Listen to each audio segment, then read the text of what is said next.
ورحمة الله وبركاته. أعوذ بالله السميع العليم من الشيطان الرجيم. بسم الله الرحمن الرحيم. الحمد لله رب العالمين ولا عدوان إلا على الظالمين والعاقبة للمتقين. اللهم صل وسلم وبارك على عبدك ورسولك محمد صلى الله عليه وسلم وعلى آله وصحبه وسلم تسليما كثيرا. As the first of the last 10 nights bidhnillahi ta'ala begins this Saturday, may Allah subhanahu wa ta'ala allow us to catch laylatulqadr. Everyone say Ameen.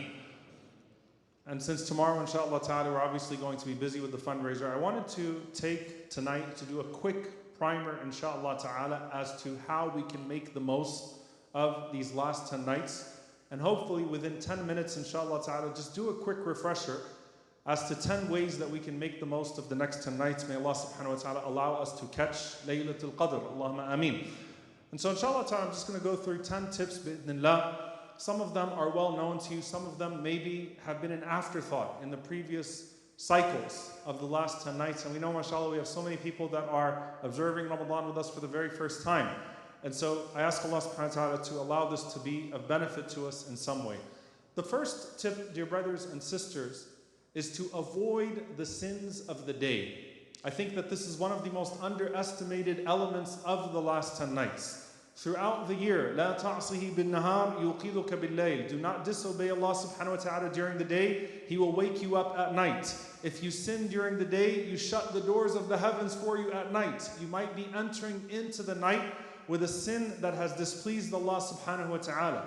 This is throughout the year, so how about then with the last 10 nights of Ramadan and the potential of Laylatul-Qadr? You don't want to be entering into Salatul Maghrib and you have the ghadab of Allah subhanahu wa ta'ala, the anger of Allah already upon you due to a sin that you committed during the day of Ramadan. So please, inshallah ta'ala, be very mindful, especially mindful of the sins that you commit during the day. So that's number one, avoid the sins of the day. Number two, avoid conversations at night. Avoid conversations at night. Now during the day, obviously you'll have to work, you'll have to socialize, you'll have to do things with family, whatever it may be. But at night, as Imam ibn Qudamah rahimahullah mentions, that most of the ways that the blessing of Laylatul Qadr is lost is when people mix with one another too much during the night, and then it's only natural that at some point your tongue slips. It slips into some form of backbiting, a little bit of gossip, a little bit of a hint there. Dear brothers and sisters, if you haven't had your iftar parties yet, don't do them in the last 10 nights. And this is not the time to congregate and to hang out. MashaAllah, we enjoy seeing each other, we enjoy socializing. But in these last 10 nights, try to prioritize yourself. Try to prioritize your ibadah. Join the gatherings where we are remembering Allah subhanahu wa ta'ala together. But this is not a time of socializing. This is not a time of conversation. So avoid the sins of the day. Avoid the conversations of the night. Number three, very self-explanatory, but something that we might lose. Catch Isha and Fajr in congregation. Sa'id al-Musayyib rahimahullah said, "Man salla al-Isha fil jama'a faqad nala haddahu min laylatul qadr." Whoever prays Isha in jama'ah, in congregation, would have taken their fortune of Laylatul Qadr. The Prophet sallallahu alaihi wasallam said that whoever prays Isha in congregation, it is as if they have the first half of the night. And whoever prays Fajr in congregation, it is as if they have the last half of the night. It is more precious to Allah subhanahu wa ta'ala that you catch Isha and Fajr in congregation than you spend the whole night in prayer. So prioritize being here for Salatul Isha and Salatul Fajr. Number four, pray with the Imam a full set. The Prophet sallallahu alaihi wasallam said that whoever prays behind the Imam in Qiyam until the Imam finishes, then that person has caught the entire night of prayer. Now there are multiple interpretations of that hadith, by the way. So if you have two Imams, for example, and one Imam is leading the first half, the second Imam is leading the second half, does it count if you pray just with the first Imam? If you have in the last third of the night, obviously we do 3 o'clock Qiyam here, and you pray with that Imam the entire time, does that count as a full night? The answer is all of them could count, and the more you do, the better. Obviously, if a person wants to pray the full 20, that is the best. There's no doubt about it. But if a person only prays with one Imam throughout the night, behind them as they recite, then inshallah ta'ala, we hope that would be enough to achieve this particular reward. Number five, read the Quran extra throughout the night. Seems very self-explanatory, but it's actually missed sometimes. You know, Qatada rahimahullah, he used to finish the Quran every 3 days of Ramadan, but then he would do a khatma every night of the last 10 nights. And there's a general trend that you find amongst the Salaf, amongst the pious predecessors, that they increase their recitation of the Quran, their wird, in the last 10 nights specifically.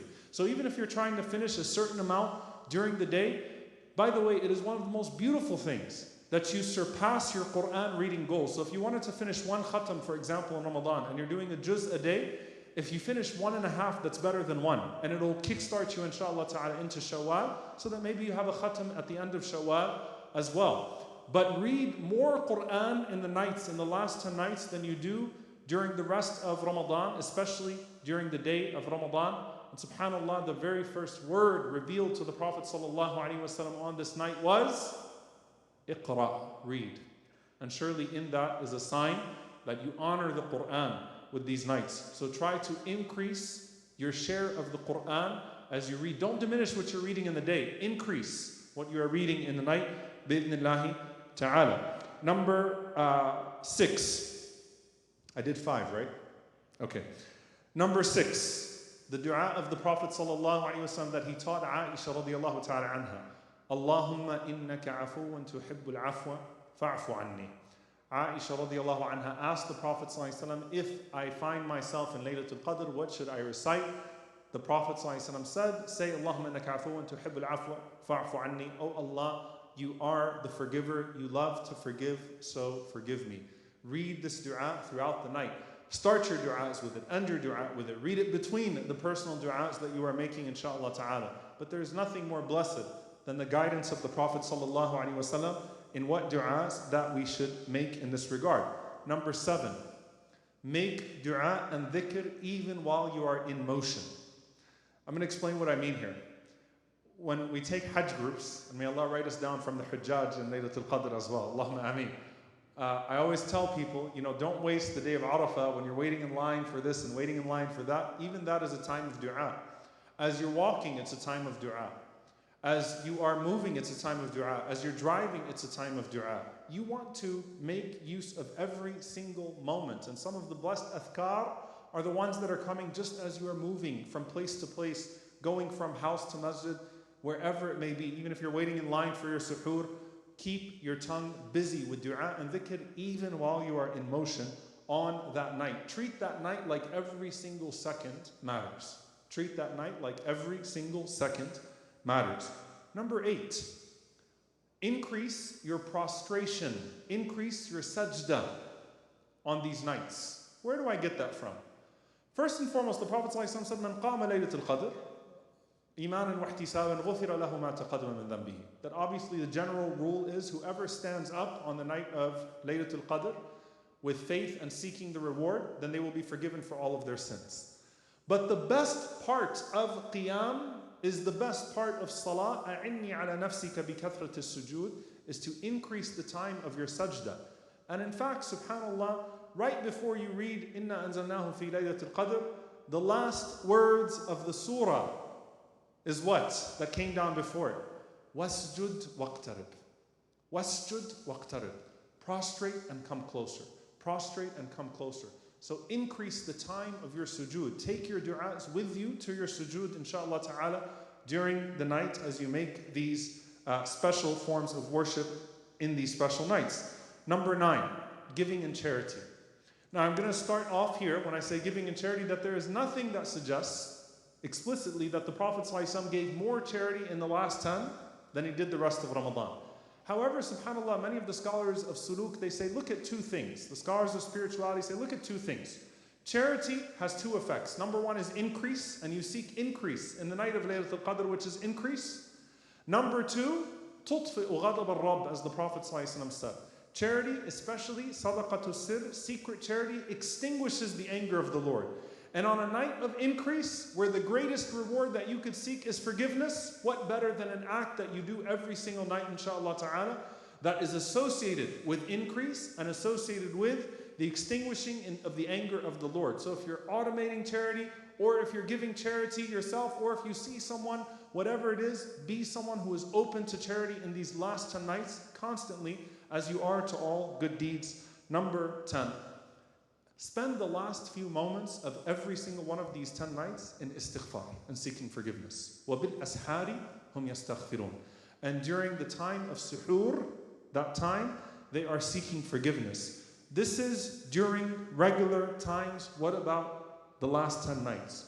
What I mean by that is that sometimes people will be eating and socializing until the very last minute.